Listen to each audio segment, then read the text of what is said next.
Welcome to our channel.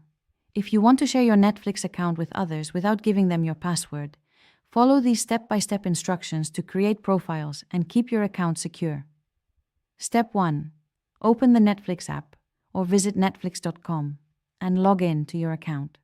Step 2. Click on your profile icon in the top right corner and select Manage Profiles.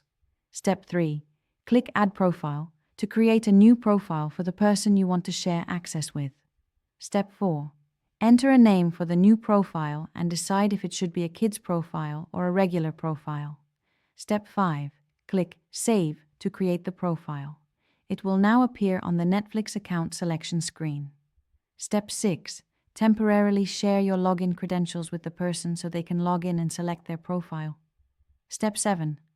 After they have logged in and chosen their profile, change your Netflix password immediately to secure your account. Step 8.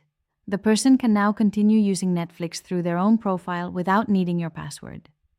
Each profile has separate viewing history and recommendations. Don't forget to like this video and subscribe to our channel.